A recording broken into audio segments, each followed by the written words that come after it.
اس کے در پہ سکون ملتا ہے، اس کی عبادت سے نور ملتا ہے۔ جو جھک گیا اللہ کے سجدے میں، اسے دل کا سکون ضرور ملتا ہے۔ گناہ کو پھیلانے کا ذریعہ بھی مت بنو، کیونکہ ہو سکتا ہے آپ تو توبہ کر لیں، پر جس کو آپ نے گناہ پر لگایا ہے وہ آپ کی آخرت کی تباہی کا سبب بن جائے۔ دو چیزیں جن سے رب کو راضی کیا جا سکتا ہے، ایک کلمہ طیبہ کا ورد، دوسری استغفار کی کثرت۔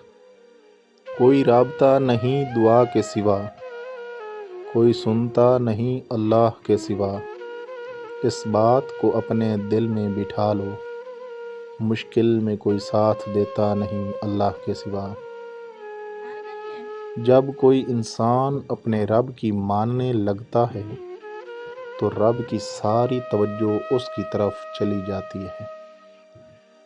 مایوس وہ ہو جاتا ہے جو اللہ پہ یقین نہیں رکھتا، اور محروم وہ ہوتا ہے جو اللہ کی دی ہوئی بے شمار نعمتوں کا شکر ادا نہیں کرتا۔ خاموشی کی زبان کوئی کب جانتا ہے، جو تو نہیں جانتا تیرا رب جانتا ہے۔ تنہائی میں گناہ کر یا کر عبادت، تیرے قلب کی گہرائی میں کیا وہ سب جانتا ہے۔ گناہوں سے نجات وہی پاتا ہے جو اقرار جرم کر لے، اور ندامت کے لیے توبہ ہی کافی ہے۔ سچائی اور نیکی کا راستہ دشوار ضرور ہے، لیکن منزل بہت خوبصورت۔ برائی کا راستہ بہت آسان سہی، لیکن منزل تباہی ہے۔ نماز کی فرصت نہ ملی تو کیا کرو گے، اتنی مہلت نہ ملی تو کیا کرو گے۔ روز کہتے ہو کل پڑھوں گا نماز، کل اگر سانس نہ رہی تو کیا کرو گے۔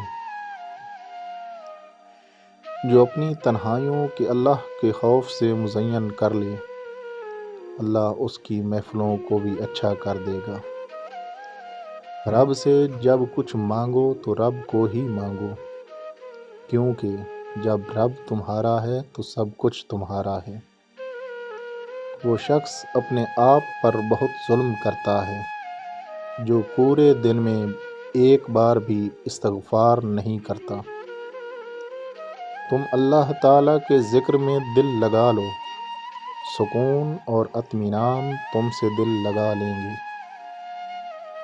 گناہ کے چھوٹا ہونے کی طرف نہ دیکھو، بلکہ یہ دیکھو کہ تم نافرمانی کس کی کر رہے ہو۔ دنیا کے لیے اتنی محنت کرو جتنا یہاں رہنا ہے، اور آخرت کے لیے اتنی محنت کرو جتنا وہاں رہنا ہے۔ بہت نوازا ہے اس پاک ذات نے مجھے، میری عبادت کے برابر ملتا تو شاید کچھ نہ ملتا۔ چھن جانے میں بھی مصلحت خدا ہوتی ہے، ہر چیز کا پاس رہنا بھی بہتر نہیں ہوتا۔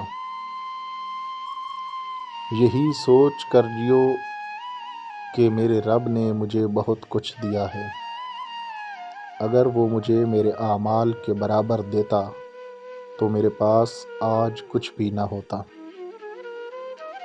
روز گناہ کرتا ہوں وہ چھپاتا ہے اپنی رحمت سے، میں مجبور اپنی عادت سے وہ مشہور اپنی رحمت سے۔